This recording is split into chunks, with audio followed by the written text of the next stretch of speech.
The tastiest pies are built from the crust up. Today We'll we're show going you to how to explore hand make a new delicious worlds. homemade pie crust with ease.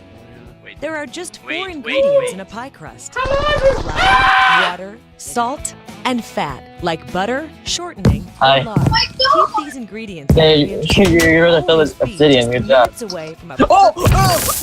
Before you get started, make sure No. the fat, water, I'm gonna and hurt mixing bowl are well chilled. Step 1. Combine dry ingredients. Flour and salt for by your Holy shit! You fucking had it! Step 2. Cut in the fat.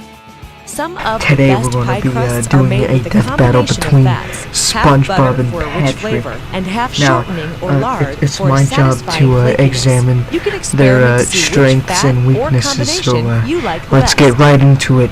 Slice so the we cold got fat into small Patrick as our pieces first before you add it to the flour and contestant. salt mixture Alright, so to make it easier to work into the dry ingredients. Use a pastry cutter to work the fat into the flour, turning the bowl and scraping the flour.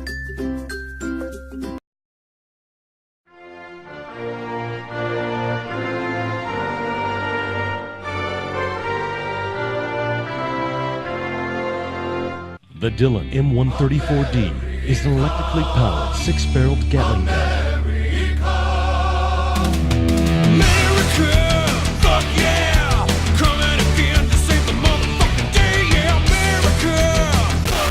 Called for in the recipe you're using. The mixture might look dry and crumbly after you add the liquid, but don't add more. Instead, test the dough by picking up a handful and squeezing. If it sticks together, it's perfect. If it's still too crumbly, add another half tablespoon of liquid. Lightly toss the mixture and test again. Avoid overworking the dough so you don't end up with a tough crust.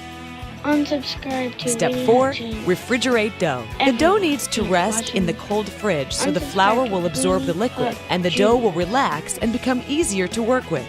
Transfer the dough to a resealable gallon-sized plastic bag. Working from the outside of the bag, squeeze the dough together into a flat disc shape. If you've made enough dough for a double crust pie, divide the dough in half and put into separate bags, flattening the dough into discs. Squeeze the air out of each bag and refrigerate the dough for 1 hour. Step 5. Roll out dough. You'll need a rolling pin. A simple wooden one will do the trick. Lightly flour a work surface. Remove a disc of dough from the fridge and unwrap it. Place it on the floured work surface. Flatten the dough slightly with your hands and dust the top lightly with flour. Dust your rolling pin with flour to help keep the dough from sticking to the rolling pin, and roll outwards from the middle, rotating a quarter turn after every roll. Continue rolling and rotating until the dough is no thicker than 1/4 of an inch. Place the pie plate upside down on the dough to see if it's big enough. The dough should be at least 2 inches wider in diameter than your plate, and 4 inches if your dish is very deep. Step 6. Place the dough in the pan. Gently fold the dough in half. If it's very pliable, you can fold it into quarters. This makes an easy to transfer packet of dough. Carefully transfer the folded dough to the pie dish.